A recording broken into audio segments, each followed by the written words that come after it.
Hi പ്രിയമുള്ളവരെ, ഞാനിന്ന് ഒരു വീഡിയോ കാണാൻ ഇടയായി. നമ്മുടെ രാജീവ് ചന്ദ്രശേഖർജിയുടെ ഒരു വീഡിയോ കണ്ടു. ശുചിത്വത്തെക്കുറിച്ച് പറയുന്നതാണ്. പക്ഷേ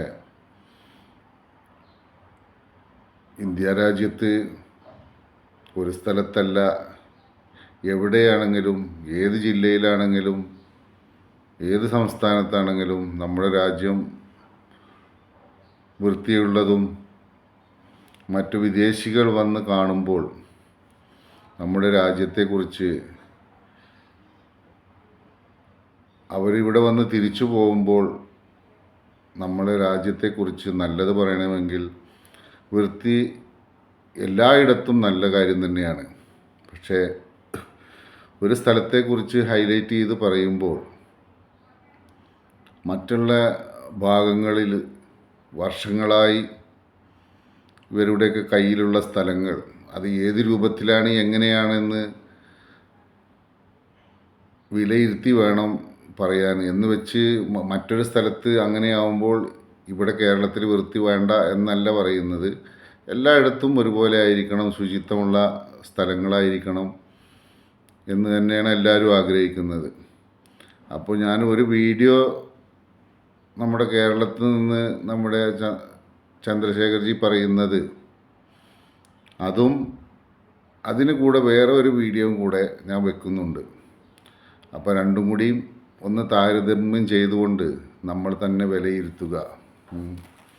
വർഷങ്ങളായി അവരുടെയൊക്കെ കയ്യിലുള്ള സ്ഥലങ്ങൾ ഏത് രൂപത്തിലാണ് ഇന്നും നിലകൊള്ളുന്നത് എന്ന് നമുക്കൊന്ന് കണ്ടു നോക്കാം. എല്ലാവരും കണ്ട് അതിൻ്റെ അഭിപ്രായങ്ങൾ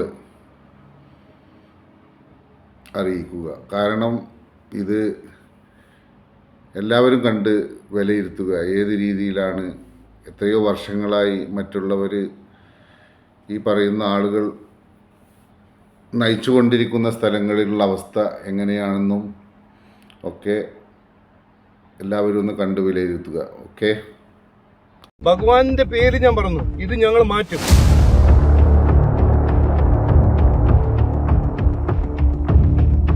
BJP NDAക്ക് ഒരു അവസരം കിട്ടിയാൽ ഇതെല്ലാം ഞങ്ങൾ ആദ്യത്തെ 100 ദിവസത്തിൽ മാറ്റും. കുടുംബത്തിൽ നിന്ന് ആരെങ്കിലും മരിച്ചാൽ നമുക്കൊരു ഡിഗ്നിറ്റി കൊണ്ട് ആ ചടങ്ങ് ചെയ്യാൻ ഒരു അവകാശമില്ലേ? ഇത് ചെയ്യാൻ ഒരു സർക്കാർ സഹായിക്കണ്ടേ? ഇതൊരു ഉത്തരവാദിത്വമല്ലേ ഒരു MLA സർക്കാരിന്? അങ്ങനെയല്ലേ നമ്മൾ കാണേണ്ടത്?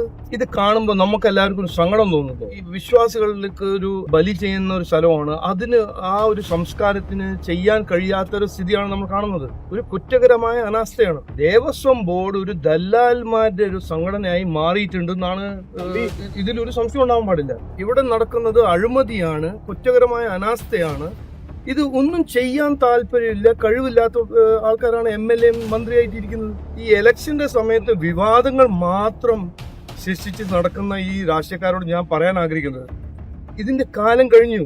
ഇനി ജനങ്ങളുടെ പ്രശ്നങ്ങൾ നിങ്ങൾ മനസ്സിലാക്കുക, അതിനുവേണ്ടി പ്രവർത്തിക്കുക, അധ്വാനിക്കുക.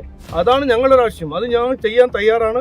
എനിക്കൊരു അവസരം കിട്ടിയാൽ, BJP NDAക്ക് ഒരു അവസരം കിട്ടിയാൽ ഇതെല്ലാം ഞങ്ങൾ ആദ്യത്തെ 100 ദിവസത്തിൽ മാറ്റും. ഭഗവാന്റെ പേര് ഞാൻ പറഞ്ഞു, ഇത് ഞങ്ങൾ മാറ്റും.